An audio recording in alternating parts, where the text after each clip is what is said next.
Good Monday morning, everyone. I hope you had a great weekend.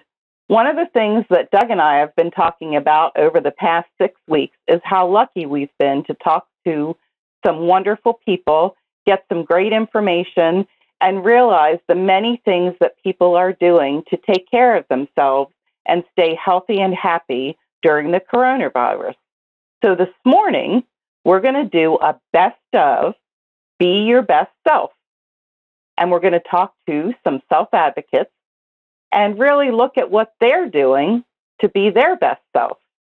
Thank you. Enjoy. On the phone with me is Jonathan Bird. Jonathan lives in Harrison County, West Virginia. And when I first met Jonathan a few years ago, I'm a pretty big guy. Jonathan weighed 547 pounds. And what size shirt did you wear, Jonathan? 7X, yeah. Jonathan just posted on March the 9th on his page that he now weighs 221 pounds. So what size shirt do you wear now? Extra large. So you went from a 7X down to an extra large. So you have lost 350 pounds. That is amazing. I know. I drinking water, exercising, I join in the gym, I washing, I eating, like that. The staff, my workers, to help me, all that. How long ago did you start? When did you start deciding to change your lifestyle and get better? 3 years ago, since 2016. What was it that caused you to do that? Was there a particular moment, or you just decided one day, hey, I'm tired of trying to find a 7X shirt, and I want to live a lot longer, I'm going to change my way, or what happened? I want to live longer in life. I'm so tired of overweight. I am, like that. If you don't mind my asking, how old are you, Jonathan? 30 years old. So how did you begin? Because a lot of people, once they get going, are pretty good at that. But how did you start on your weight loss program? I wash and I eating, portion control. I eat one plate, like I wash and I eating, all that, to try to get away that fast food places, all that too. You said you like to exercise. What kind of exercising do you do? I like to work. I like to walk on the tail mills, they call them, and I like to do weights too. Oh, so you walk the treadmill and you lift weights? Yes. Do you walk anyplace else? Like, do you walk out in your neighborhood or out at parks and stuff, or just only at the gym? Around the park. I play basketball. Sometimes I play football at the park, like that. Although you said you exercise portion control and stay away from fast food, are there any foods that you miss, or you just eat less of them? I eat the less of them. So there's no food that you don't still eat, you just don't eat as much of it anymore? Yes, that's correct. What do you think the hardest part about doing this? Because you worked for 3 years and you've lost a lot. That's amazing. What was the hardest part? Trying to stop eating all the time. It's a hard part. Some people have difficulty doing that. What would you tell other people they should do if you want to help them stop eating? What did you do to keep your mind off of eating all the time? Do stuff outside around the housework, outside, all that, off the food. I think of myself, either that'd be a forfeit to eat more or not. I said, no, I don't want to eat no more bad stuff. I want to eat small portions, not big ones, no. Now, you said that you had help because some people think, well, I want to do it on my own, and I've tried and I failed. So getting someone to help you made it a lot better, right? Yes. That helped me to change my life around a lot. Give me the difference. So what did you have for lunch today? chicken sandwich. Homemade chicken sandwich. Was it fried chicken or grilled chicken? Grilled. When you started this 3 years ago, what would lunch have typically been? Hamburgers, pizza, and everything. And sights. And candy bars, all that. So now, do you not eat any candy bars at all, or you just limit how many that you have? I stopped eating candy bars. Stopped. Completed. I don't eat that candy no more. That junk no more. No more. It tastes good, but it's just not worth it. Yes, that's correct. And how much water do you drink a day? 8 to 10 water a day. Now, I know a lot of people really like to drink soda pop. Do you drink any of that, or do you stop that too? I get one Diet Coke on Fridays. That's it. After that, that's it. So that way you have something to look forward to. You just drink your water during the week, and you know on Fridays, okay, I get one Diet Coke. Yeah, that's it. How do you feel? Do you feel better? Yes. I felt a lot better in myself, everything. Tell me about how your body feels, how it acts, how it works. What's better about losing all that weight, the way you feel when you wake up in the morning? I felt super good. I got more energy in me. Do you sleep better? Yes, a lot better. Sometimes I get 9 hours to 10 hours to sleep. Like that. Did you have trouble sleeping before? Yes. Bad. But it's pretty good. I sleep good now. So you had trouble sleeping before, and that cut some of your energy. Now you have a lot more energy, and you sleep better. Yes. Well, that's fantastic. Anything else you want to tell people about your weight loss? Because this is fantastic. I tell all the people around the people first, okay? It's hard to lose all that weight, a hard time. It's hard. But you tell them to keep the mind into it, that people can do it. Jonathan Bird did it, so anybody else can do it, right? Yes.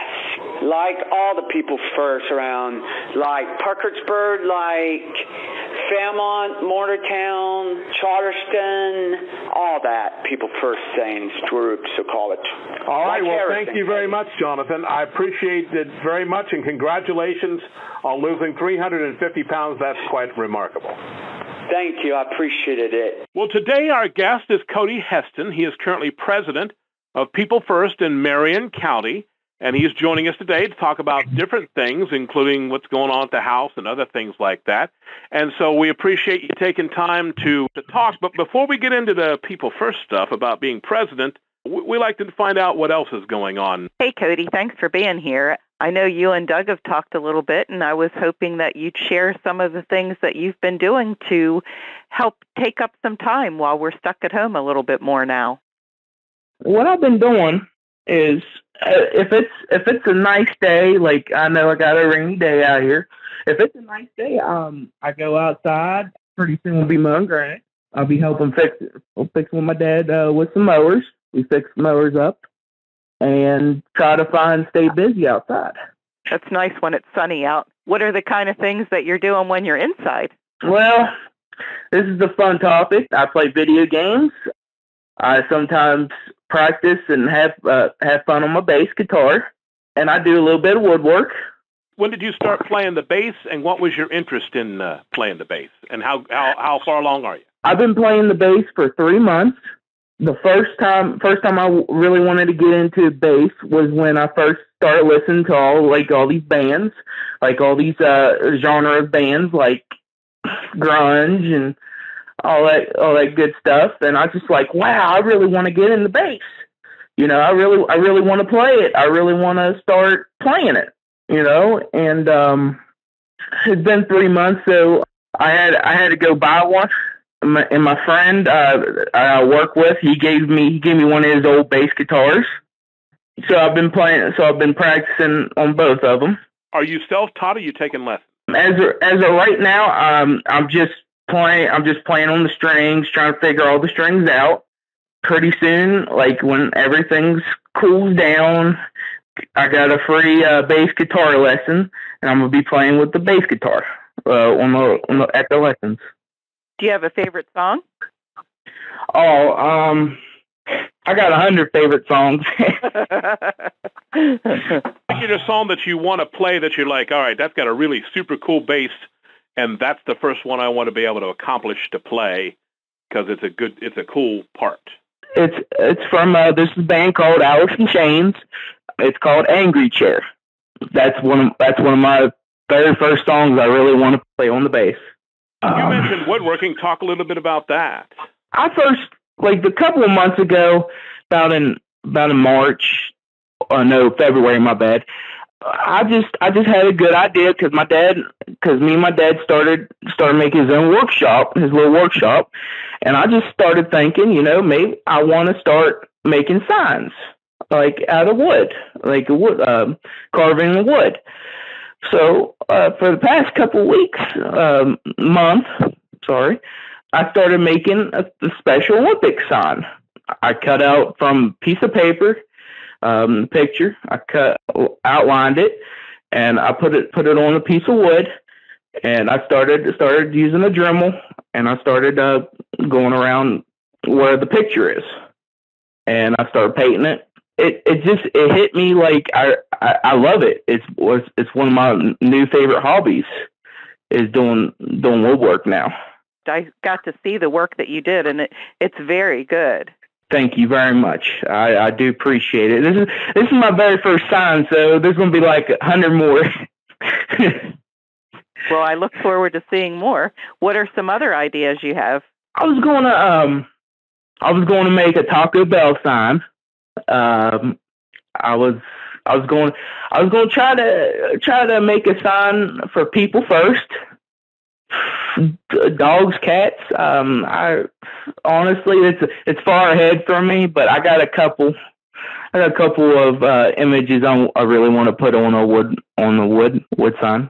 Very good. Does it take you long to make one? It sounds like it's a difficult process.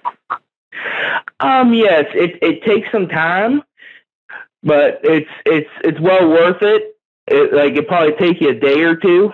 Like you just nonstop. You gotta keep on doing it. The sign that I made, my first sign, it only took me like half a day to make it. Paint was only maybe 5 minutes. But yeah. You mentioned Taco Bell, and we want to talk about the subject of tacos here in a little bit, but I did want to veer into People First for just a moment. As the president of People First, for people who don't know, because not everyone knows who you are, where do you have your group meetings, and what was your interest in joining People First? We have our meetings in Marion County called building. There's a building called the Disability Action Center. We have them every Wednesday, once a month, like one Wednesday a month. And when I first got started, and I started getting into People First, is when I started. I was one of the volunteers. I was in a life class over the Disability Action Center, and one of my teachers, her name was Lauren. She introduced me to People First, and I was like, "Wow, this is pretty cool. I mean, this is awesome." Like, I figured out because I never knew when I first, before I even known People First, I didn't even know my rights for my disability. I never knew anything until when I got into first started People First. And then they took me down to my very first time in Charleston, which I never been to Charleston before, 4 years ago. And I was like, oh, I really want to stay in People First. That's how I got into it. I mean, I love People First. I do. What is one of your favorite things or the most important thing about People First to you? To me, I got three. Can I say three? Yep. 3 things. 3 things is to know my rights, to know People First showed me I stand up for myself. and to know who I am, and to not be afraid of speaking my mind. 2 is meeting a bunch of new friends and basically calling them my family. And 1 is meeting the representatives in Charleston and telling them what we feel, what is going on in our county, and standing up for our county and our state. Wow, that's great. Now, one of the things that you also have done for your group has not just been a member, you're the current president. What was your interest in being an officer? Because we try and encourage people to participate for a while and then also get into leadership as part of that. So then if you ever get on another board or committee somewhere, you know how Robert's Rules of Order and all that meeting running works. What was your interest in becoming an officer? What I was saying is family. I became the officer to help, like, to be a president, to help my fellow People First members in Marion County, to help them to know their rights and protect them like a family, and always have their backs. That's why I really wanted to be the president of People First of Marion County. Well, they're certainly lucky to have you. Thank you. Very much so. Now we got to go down the last trail, though. We've got a final question, but we got to explore this. One of the things, if anyone is ever on Cody's page, it's very apparent that Cody has a food that he really likes, and it comes in a shell. Some people like them soft. Some people like them crunchy. Some people like it on Tuesday. That's right, on Tuesday. Yes. So talk to us about tacos, Cody, because you post a lot. How did you become such an aficionado, and why do you like tacos so much? Well, the first time I ever talked about tacos was I'm really fascinated with tacos because they make you happy. That's one of my reasons to make me happy, to make me feel good, not caring the world, not caring what's going on in this, what's going on in the current in this country, the virus. When I eat a taco, I have no sad feelings or anything. I just love tacos. Now, do you make your own, or you said you like Taco Bell? Is those your favorite, or do you like making your own? Do you like with sour cream? What's your favorite kind of taco? My favorite kind of taco, I like both soft and hard. I like them. I like them at home when I make them. I like it at Taco Bell. I pretty much like them everywhere. I don't. You haven't seen a taco you didn't like? No, that's a no-go for me because I like all kinds of tacos. So spaghetti tacos.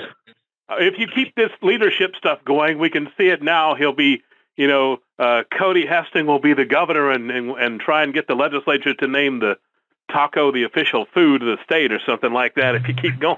Exactly. The city of tacos. Yep.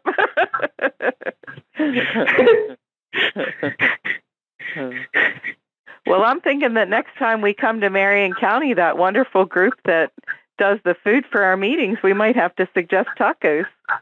Hey, I'm down for it. I'm down. I like it. Well, I'll let you ask although you've kind of already answered it by eating tacos, but I'll let you ask the last question that we always ask, Liz. All right, Cody. So what we're doing is asking everybody, what is the one thing that you're doing to help yourself relax and make yourself feel a little bit better right now while things are just a little bit crazy? Oh, I got 2 or 3 things. I got 3 things. Okay. Playing video games, reading comic books, and playing my bass. Very good. Those are 3 great things to do. Wonderful. Well, we thank you so much for taking the time to talk to us. It was really nice to hear from you, and I can't wait to see all of you in person here before long. I can't wait to see everybody either. And I'm happy to say anytime you want to call, Or you want me to call, I'll always call. Thank you so much. You're welcome. Cody Heston, president of People First of Marion County, taco aficionado as well, and soon to be a great bass player and already doing woodwork. We appreciate it very much, Cody. Thank you very much for your time. Oh, you're welcome. Anytime. You too. Bye-bye. Bye-bye. Bye-bye. Well, joining us on the line today is Sarah Valentine, who is Vice President of the Marion County People First Group. We talked to Cody Heston, who's the president, but we're calling and checking and interviewing with people to find out what they're doing during all this stay at home. And I understand that you're really good at arts and crafts, Sarah. So tell us, what are you doing? What kind of arts and crafts are you doing? Well, I like diamond art painting, and it's like paint by numbers, but you paint with these beads like they're called drills, but they're not actually painting with diamonds, but you paint with drills and stuff like that. And you place them on a mat and it's like paint by numbers and stuff like that. I've gotten into that. I looked online and I saw some really interesting, creative, colorful paintings that are done by diamond art. Can you tell me how you got interested in it? I just saw them online and I got interested in them, and I just found out that's something I wanted to do and stuff. And then I started trying it, and once I started it, people say that they get hooked on it, and I got hooked on it and stuff. I can see how you would. I'm looking at some beautiful creations that people have made. Do you have a favorite one that you've done? I'm going to send Doug a couple pictures. I've only done 2 so far, but I did 2 butterfly ones, and one of them has a butterfly with an eye in the picture, and that one's my favorite because I like all the colors and stuff like that. How long does it take for you to do these? I remember when I was trying to do paint by number, and it's a lot of fun, but it can take a while. So which is a good thing. You don't want it to just be a quick thing. So how long does it take for you to? The 2 pictures we're going to show, how long did it take you to make those? Probably a couple weeks. It depends on how big the picture is.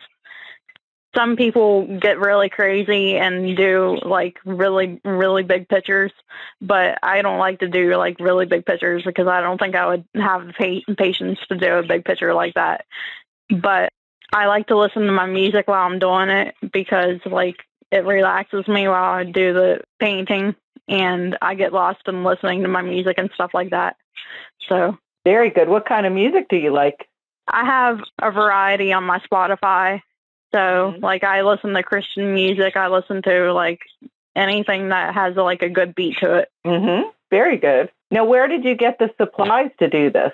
Well, the first diamond painting I got off of Hobby Lobby, and the second diamond painting I ordered off of Amazon. In looking at this, it looks like you can do classic paintings. So if you want to, try your hand at being doing a Van Gogh or something like that, that's good. But you can do other things, or a Picasso. But it looks like there's a great variety. What are you planning on doing next? I know you said you like the butterfly and that first, but are there others you're planning on doing? Yeah, my mom ordered 6 for me online. And they still haven't come in yet because they're from China. But, she ordered me a tiger. She ordered me butterflies because she knows I like butterflies. She ordered me an owl because I like owls and stuff like that. There's different varieties. Some people like to make, Marilyn Monroe. Some people like to do Disney. Some people like to do, different stuff. There's so many varieties. Anything you like to do, they basically have it in a diamond painting. So there's a big variety. Well, that sounds like it'll keep you busy for a little while. Yeah. Is there a way that you can, I know many times when they do crafts, there's templates so that you can upload your own photo and then print it out in a diamond painting pattern so then you can put the diamonds on it. So is that something you have to do that online? Can you buy the software? How can people transform their own? That's called a custom diamond painting. Whenever they do a custom diamond painting, they say the bigger the diamond painting is, the better, because whenever you order a custom diamond painting, they want the details to turn out better so it's clear, and the bigger the better so it's more clear, and like because it's like pixelated and stuff like that. Very good. Now, for people who are listening and they're wondering exactly what it is, essentially it's like many businesses do what's called a mosaic. So you're taking these different colors of the little plastic diamond-shaped things. Because when she first told me that, I was like, "You're painting with diamonds? Wow!" It's just called that because of the shape of what you're putting in, and then you're placing these pixels by. So, in other words, if you were to take a newspaper and take a photograph and a magnifying glass, look at a picture, and blow it up really big, you can see that there's little dots like that. So you're essentially doing that manually by putting each colored dot in one at a time, which can take a long time. But that's why you need a big picture with lots of little dots so that it looks smooth. Okay. Yeah. Gotcha. Yeah, they have square diamonds and they have round ones, but I haven't tried the square ones. But I follow this group on Facebook. They say that the square ones turn out better because they are placed more straight and stuff like that. But the round ones are like placed like more. You can place them basically wherever you want, but they'll still turn out fine. But the square ones are supposed to like look more like a painting. But yeah, they say the square ones are hard because you have to place them in a checkerboard style and stuff. Well, what you've done looks beautiful. So I think that's whichever kind people choose. I think that's great. So tell us about your involvement in People First, because as vice president, as an officer, what was your first thoughts about joining People First and then becoming an officer? Well, I like standing up for self-advocating and stuff like that. Like, it's new for me being an officer, and I haven't really done it before, so I get nervous going in and stuff. Do you like trying something new? I know you get a little nervous when you're first doing it, but after you're finished, do you like being involved? Yeah, like they have me doing the roll call. I get nervous because I've missed a lot of meetings because I have like anxiety and stuff. But like, so I missed like a lot of the people that came in for the People First meetings and stuff. But like, and they wanted me to do the roll call, and I didn't know how to do it. So I'm trying to get used to doing the roll call, and like I'm trying to get them to be patient with me and stuff. So yeah, it's a little bit hard. Well, there's a saying, progress, not perfection. So I think you're doing a great job, and keep up the good work. Yeah. So one of the things that we've talked about in some of our other shows is that what's going on right now can make us a little anxious. And so we've added different things on the show and shared how to do mindfulness and breathing exercises and eating healthy and all different things. It sounds to me like the artwork that you're doing when you're listening to music can help your anxiety as well. Do you find that to be true? Yeah. Like, it's very relaxing. Like, I love to do it. It's really fun and stuff. Very good. Great. I think that you may have introduced me into my next thing that I'm going to try. So thank you. A lot of people get hooked on it. I'll let you know. Well, and actually what's interesting is we typically do an interview about one thing, and then we ask, well, what do you do to take your time? And that's kind of where we started on this one, because that's exactly what you're doing is listening to music and doing this diamond painting to keep things nice and smooth doing all this. I listen to music while I'm doing chores and stuff like that too. Like, I like listening to music and doing my chores and stuff like that too. So I listen to music a lot. Well, we have that in common too. That's what I do to make myself relax. So, and when we've talked to other people, we've asked them specifically what they're doing right now to de-stress and allow themselves to relax. Is this what you're doing, or do you have other things besides doing your artwork and listening to music? Well, I'm also a Christian, so I watch church church videos and stuff like that, and I like to watch what's been going on in the church and stuff like that. So, yeah, and I like to watch the videos that's been uploaded from the church and stuff like that. And anything else that we've left out that you're doing, walking outside or doing things, or anything else that you'd like to talk about being in People First, or anything else that you're doing that we've missed? I play with my birds. I have 2 birds. I play with my birds. I think I can hear them chirping in the background. What kind of birds do you have? Parakeets. Oh.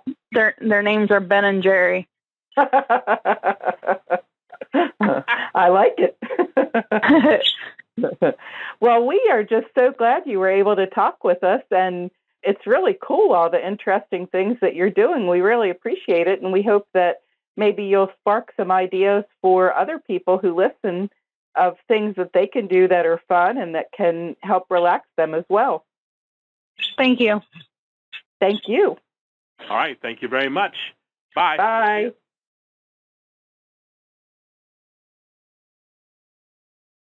Good morning, everyone. We're glad you're back with us again and hope you had a great evening. It was nice to see the sunshine in our area. Hopefully it was a sunny day in your area as well. I'm not going to give away who our special guest is this morning, but I'm going to turn it over to Doug. And thank you again, Doug, for being here. It is. And as people notice, we were doing videos together in the office, and for social distancing, we're practicing what we're telling everyone else and encouraging everyone to follow. We're all by telephone, and joining us on the phone from People First is Tracy Hartnett. Each of our People First groups around the state has officers, and Tracy's been an officer for a while and also is a state officer. So I'll let you introduce yourself, Tracy, as to what your involvement is in People First, how long you've been, and what your current office is. Hi, I'm Tracy Hartnett of the Morgantown chapter. I was secretary for the Morgantown chapter for at least 6 years. I am Sergeant of Arms of the State People First of West Virginia. And we appreciate you very much doing that.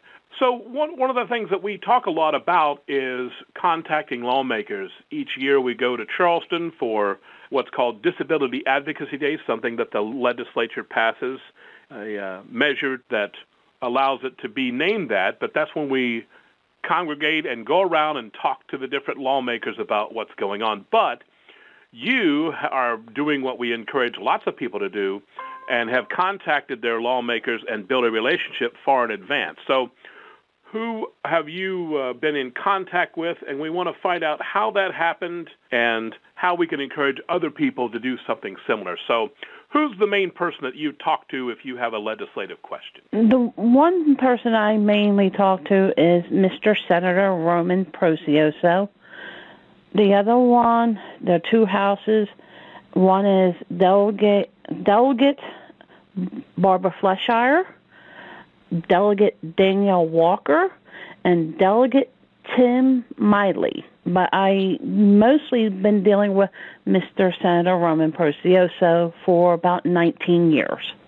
Well, now you have named 4 people that a lot of people might not even know. How did you decide? Why is it important for you? We encourage everyone, whether they have a disability or not, it's good to know who their state senator and their state House of Delegates members are. Why? How do you know all 4 of them, and have you met them all in person? Yes, I have. Mr. Senator Roman Procioso used to be a public school principal for a Marion County Community Adult Education Center up in Marion County. Delegate Barbara Fleshire, I actually met through Ken Irvin and Darla Irvin. And I met House Delegate Danielle Walker the same way when she went and joined the board for Northern Center for Independent Living.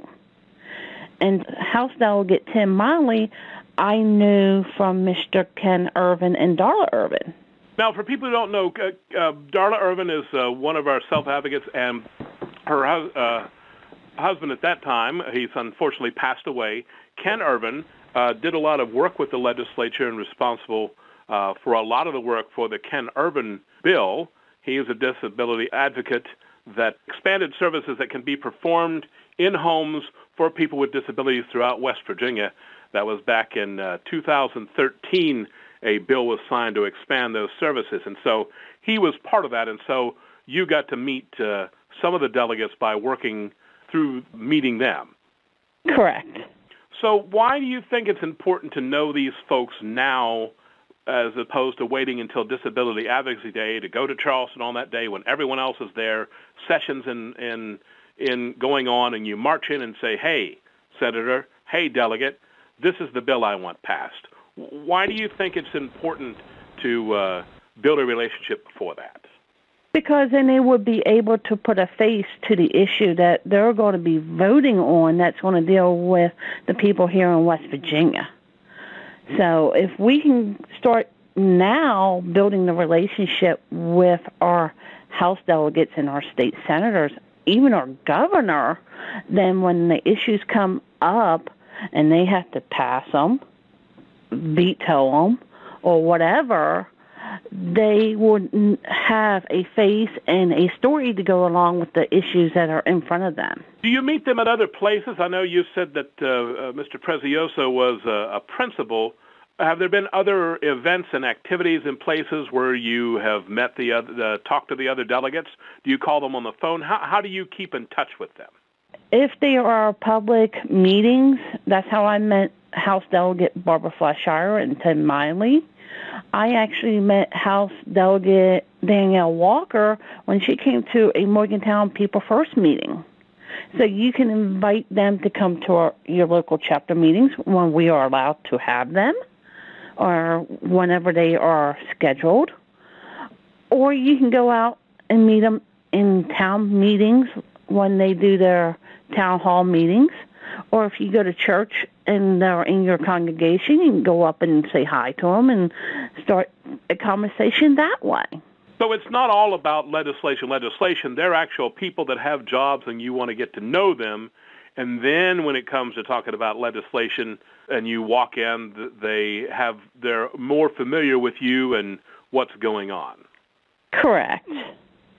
So and that's how you really want to approach it with anybody, because you never know who might whenever they might decide to run for a local office in the county or a state office or a federal office. Yeah, and can you talk a little bit, Tracy, about developing a relationship, because it sounds like that's what you're doing. Well, the way I did it, Liz and everybody out there, is I had an issue and I went in and I talked to him about a school issue, and then I saw Senator. I'm like, oh, you're my state senator? He's like, yeah, I represent you. So we just started talking on as a friend, and it just led into me being able to contact him a little bit more on the issues, but you had to start it at the basic level of communication. Do you talk to him regularly? I know that we were talking before we started the interview that you don't live in Marion County anymore, but you still keep in contact with him. So when you're talking to the delegates and senators, do you talk to them on the phone? Do you write them letters? How do you keep in contact and keep that relationship going even when it's not about a particular piece of legislation or a problem that you're having? Well, basically, I will contact them I would contact them in December by phone, but most of the time it is by email or old school handwriting letters. Right, and just to hone in again on that, what you're doing is developing relationships so that people know you and they're more responsive to you. That, and they also know the issues and the stories behind why you're writing. Right. Because sometimes, instead of writing an email, writing the old-fashioned letter is a lot more to the story than an email. Because then they can actually get how you are dealing with that issue. Very good. Expand on that a little bit. That's what I want you to.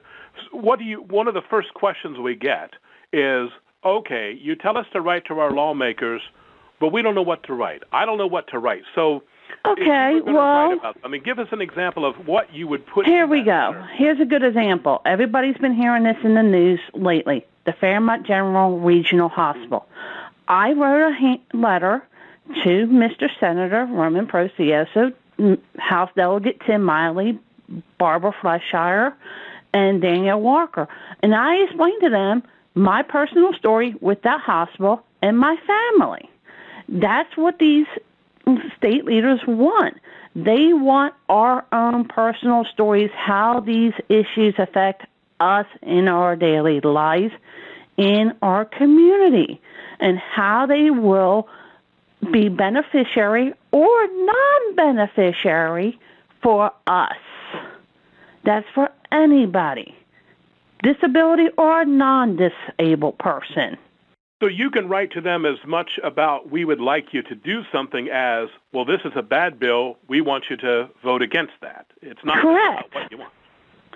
Yes, we as the people they represent, we can let them know how this bill will affect us. If there's a bill that's going to come up that says let's do charter schools, we can say this is wrong, let's not do it. And if we put our own stories behind it, or like Fairmont General Regional Hospital being closed, if we put our own stories behind it saying no, this will affect us where we have to travel farther to get our care, then they will kill the bill or not even put it up on the calendar for a vote. They will leave it in that committee.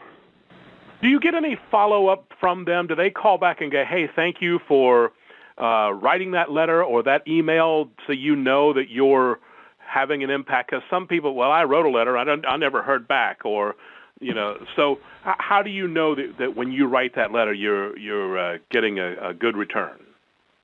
With the House delegates and the senator I deal with, yes, I get response back. They actually do send me something back saying, thank you for that, thank you for the information. Or when I see them on Disability Day in Charleston, like Senator Roman Procioso, he printed everything out and goes, wow, you actually came farther from when I first met you. So you just have to constantly, if you get your name out there and if you get in contact with your delegates, the House delegates and your state senators, and they get to see your face and you get to be more involved with them, then they will respond back to you. If they just go, oh, you're Joe Blow from wherever, they might just take your email and not do anything, or your letter and do nothing. We as people who want other people to represent us in leadership, we need to get our faces to them or to where they know what we want. Very good. One thing that's important to go along with that is Mr. Prezioso has decided he's not going to run again, so there will be someone running in his place. So that's why it's even more important to make sure people are registered to vote and go to the Secretary of State's website to see the information on the making sure and that yes, registered. and Talk about voting. Okay, for voting, yes, it is very important that we all vote. This year, they're going to send us a card on April 6th to do absentee ballot. So everybody needs to make sure if you are registered to vote, you can go online and do it through the state or through the county courthouse. If you don't have a way to get online, you can always look through the phone book, if anybody still has them, and look and get the county courthouse phone number and see how you can do the vote, register the vote for this year. Very good. Anything else you'd like to add about how you built the relationship, maintain it, and then even when the session's not going, how to do that? Because we would love for everyone around the state to find out who their lawmakers are and build that kind of relationship and keep it going so they can be effective advocates. Any other advice you would like to pass along that's been successful for you so we can see this go on everywhere? Okay. To get a hold of your lawmakers, if you have chapters already set up in the state, and I know we have at least 7, am I correct? Yes. The chapter leaders, I don't know who they are, if they have a way to get access to the internet, they can go to West Virginia legislation and find House delegates and Senate delegates by districts, depending on what counties they live in. And then they can give them out to the members of the chapters, and then the members can contact their House delegates and their senators in their districts. This is where, if you know how to already use the internet, you go to West Virginia legislators, go on these House and Senate tabs, and it would show you a list of all the state leaders that are currently sitting in the districts for this year into December 31st, because our main election is in November. After that, December 31st, they're done with their seats. The new ones come in. They start on January 2nd, the second day after the new year, when they are sworn in, or the next legislation session, because it depends on federal government when they're sworn in, and the state, because I know our state legislation starts in January, and it ends in like 60 days after that. So it just depends on who moves around, who's moved out, who's moving in for those seats in those districts for Senate and House. Wow, that's great information. And if anyone has any questions about that, would you mind if people got in touch with you? And we can put, so that way you can give them that firsthand. We love people to call here, talk to Melissa Southall, our South Advocate Coordinator, but as an expert on doing it yourself, I think it would be fantastic if, would you mind if people contacted you, emailed you, and asked you? Yes, they can contact me through my Gmail, and yes, and I can give them their districts, their leaders that they have for House and Senate. I don't have a problem doing that. That's no big deal, because I understand how they all move around, like Mr. Senator Roman, with him retiring. I know someone else is someone's going to be taking his spot. I don't even know who's running for his seat yet, because I don't even get to see the ballots anymore. Well, that's something that anybody could see. You should be able to go to your county courthouse. Just for everyone else in the state, you should be able to, if you know what county you're in, find a county, go to your county website, and there should be a link, or from the Secretary of State's website. Yes, I'm putting that up now, so if you're planning on voting absentee, there's electronic absentee for voters with physical disabilities. I think that, Mr. Doug, from what I understood from last Friday's teleconference, that they are asking everybody this year to file for an absentee ballot because of the virus. Well, you can do paper ballots by mail. They're doing optical scan by mail, so everyone can request one, and they may expand that. That's something that may change, and that's why we have on our website, peoplefirstwv.org, a link to the absentee voter information that's on Secretary of State Mac Warner's web page to get that information. So, yes, we will make sure that's on there. There's also a county clerk directory. So if you'd like to call the county clerk in your particular county, and they can give you details. And they can also have the county clerks check and see if they're already registered to vote. If not, the county clerk can walk them through, if they have internet, on how to sign up online. That is exactly right. As long as you're within the period, there's a period that before an election that you have to meet. Yes. If you pass that deadline, then you'd have to wait till the general election. But there's still, we've passed the dedeadline. And here's a catch-22, and I'm going to tell you this from experience because I've done it. As soon as I turned 18, I turned 18 in 1996 on Election Day. They told me I could not vote. I said, or register to vote. I said, yes, I can. I'm turning 18 exactly on Election Day. And they could not deny me to register to vote. Wow, that's good self-advocacy right there. That is excellent. Very good. And if you don't mind my bringing it back around, I'd like one last question before you go. So you did a great job explaining the wonderful work that you do and how you develop relationships.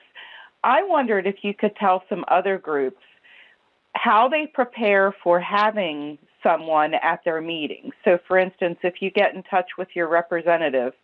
Okay, how you do that is like I'm sending out an email right now, it's due in draft mode, to Senator Roman Precioso for our May meeting.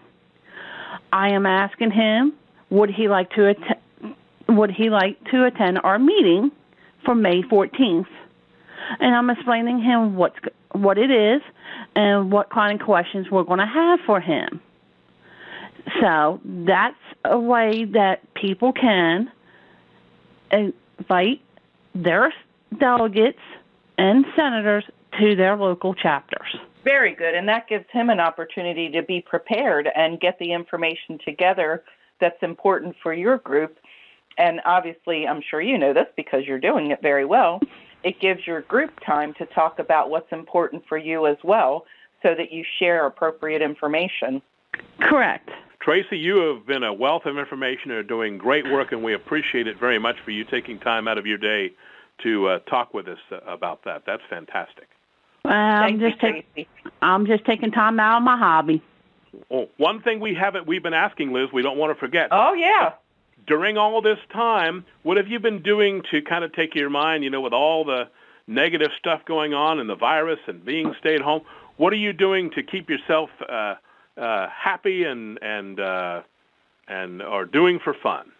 Normally, if I wasn't having major back issues from my car accident, I would have already been planting stuff in my garden for the year because of the mild winter that we had.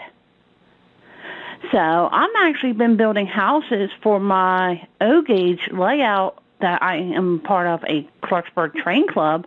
We do train shows at the mall twice a year, but our April show's been canceled. So I've been building these houses. They look like 3D houses, basically, out of plastic canvas.